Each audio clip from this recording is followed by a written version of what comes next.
I don't know what's up with this light, but I am done trying to fix it, so welcome back. We're just gonna have to deal with it. I am aware of how aggressively red my lipstick is right now. Happy quarantine! It's been a hell of a ride, and if I'm a little more quiet in this video than normal, that's because my entire family is home, and has been. I'd like to blame my lack of posting on coronavirus, but I've never had a stable upload schedule to begin with. My motivation comes in erratic bursts. I just kind of got to jump on that train when it comes. And it came, so here we are. I wasn't really sure what to do a video about, but I knew I wanted to do one. So I've been batting around a few ideas. But this thing that I thought was really cool was recently I made a community survey for our Maladaptive Dreaming, the subreddit. And as of today, just over 1,300 people have responded to it. So I thought it'd be cool to flick through that. The Our Maladaptive Dreaming subreddit is currently the largest online maladaptive daydreaming community. It's at 30 something thousand.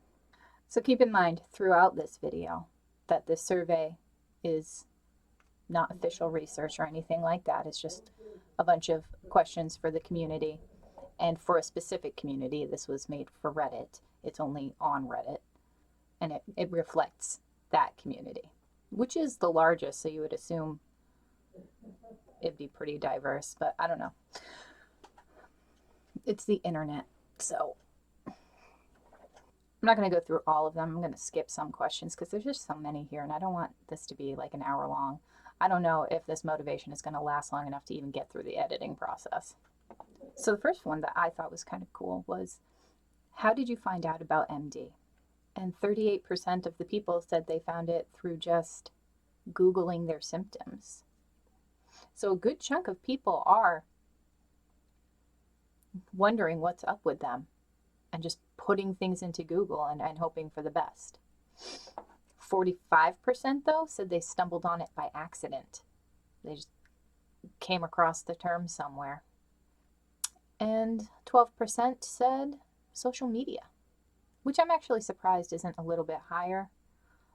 You see those posts go viral on Twitter or Tumblr or Instagram or whatever, and they just have thousands and thousands of comments of people being like, oh, I do this. But no, only 12% found it through that.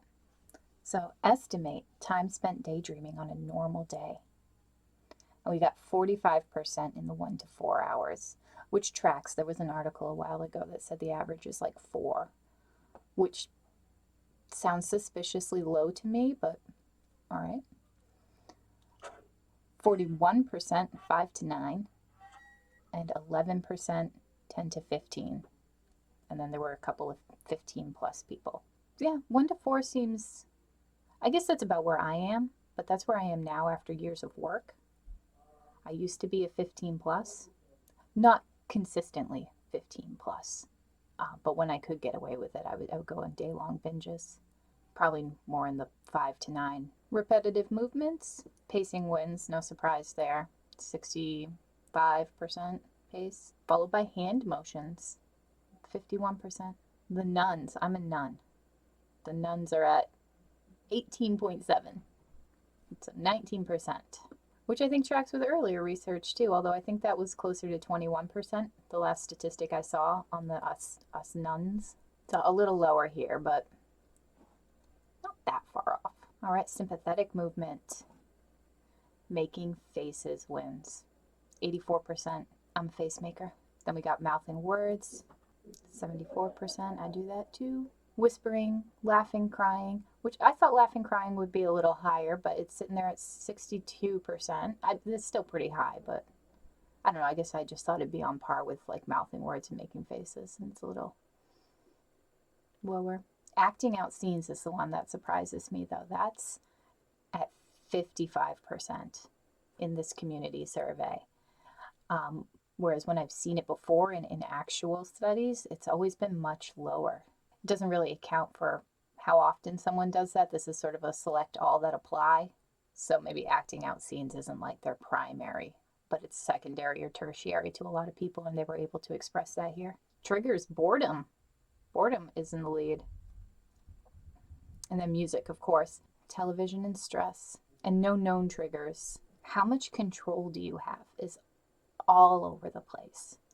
Like, people are pretty evenly split. I mean, the biggest one is 32%, none. I'm always daydreaming to some extent. And 27% is good control. I can usually curb it when I want to. And then the other options are 12%, 15%, and 12%. Great control, I'm unsure, or none. But just seeing that all of the options got a decent size of this pie chart, there's just, it doesn't look like there's any standard to how much control somebody exercises over when they daydream. How much control do people exert over the plot? I control all events or actions, 56%. And I exercise some control, but often let events unfold naturally, 41%. Some of these are so counter to my own experience that I don't understand how it's possible. Yeah, I'm in the 3% on that one of people who said, I'm only an observer, I control nothing. It's just so strange. Apparently a lot of people, I don't plan them. I can't even wrap my head around how it works to have that much control of your daydream. It's wild that we have the same thing, the same experience, but it's so different. I can't even understand that. Do you appear as a character in your daydreams? 60%, yes, an idolized version. Yes, but the character is someone else, 21. Yes, as myself, 8. 10% said no. Also no. What point of view do you experience them from is also all over the place. So the options are through a self, through another character, through multiple characters, or a third person, or it varies. And all of them got a substantial piece of the pie. Well, through another character, not myself, was a little bit lower. That's only, that's like 2%. But all the other ones got a good chunk. Just like before. And the same with, the same with most of the content questions. How many developed characters appear in your daydreams? Most of the options have a pretty decent chunk. How often do you switch daydream plots too? Again, just all over the place, all over the place. Most people put it varies, like 42% put it varies. And then everybody else has a roughly similar sized piece of pie. Minutes, hours, days, weeks, months, years. Here's where it gets weird. Where do your characters come from? And most people said characters created by me, so original creations. And that kind of runs counter to what I've seen in previously published studies, where most seem to be celebrities, not original characters at all. Celebrities or existing characters taken from fiction.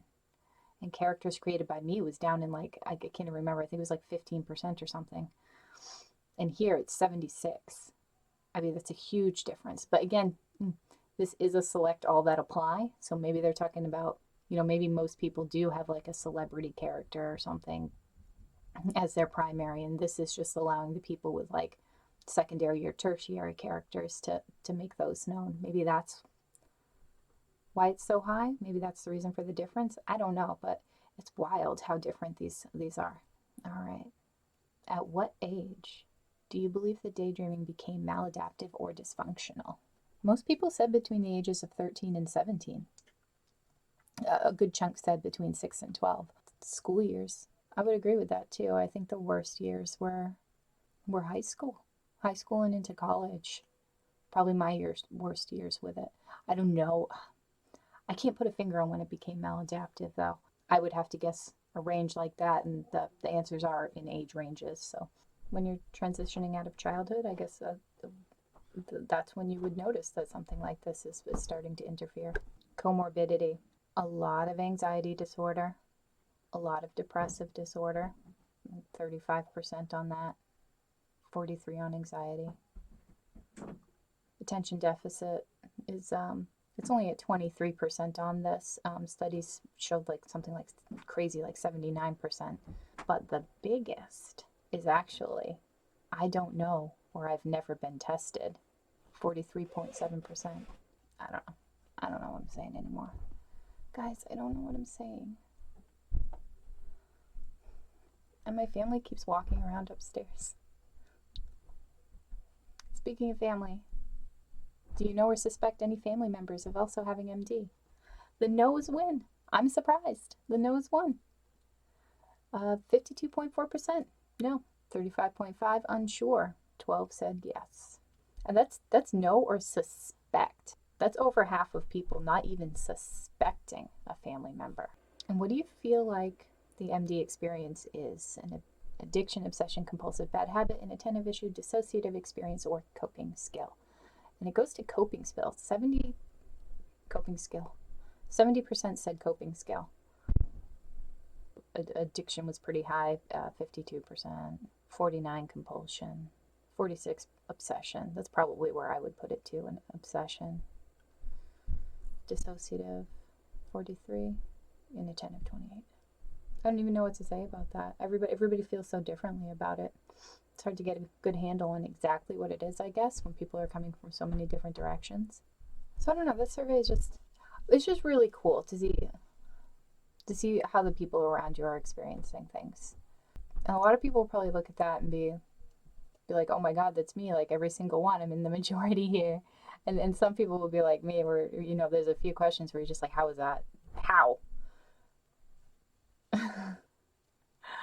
But even in those ones, I mean, I have my little sliver of the pie with all the other people who are like me.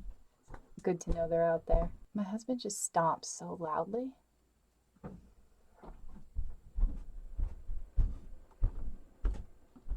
I don't know why I thought I'd be able to make a video tonight. Anyway, if you're a Redditor, it's pinned to the subreddit. Go check it out. You can see the results at the end. I guess you can take it even if you're not a Redditor. Like, the link isn't hidden or anything. So if you're not a member of that subreddit, yeah, I mean, whatever, nobody cares. Do it. And I can say that with confidence, because I made it. You're a maladaptive daydreamer, aren't you? I guess that's everything. I have a feeling this video won't be very entertaining, but I hope it's at least a little bit informative. I mean, it's not like information that I can cite sources. It's not from studies or anything. It's just a little survey, but I don't know. It's still really cool and helpful and reassuring, I guess. Even if you're a weird MDer, there's probably somebody out there going through the same thing. Like, maybe it's only 3%, but 3%, my people. So, bye. Go out there, do stuff, take a survey, make a post, get your voice out there.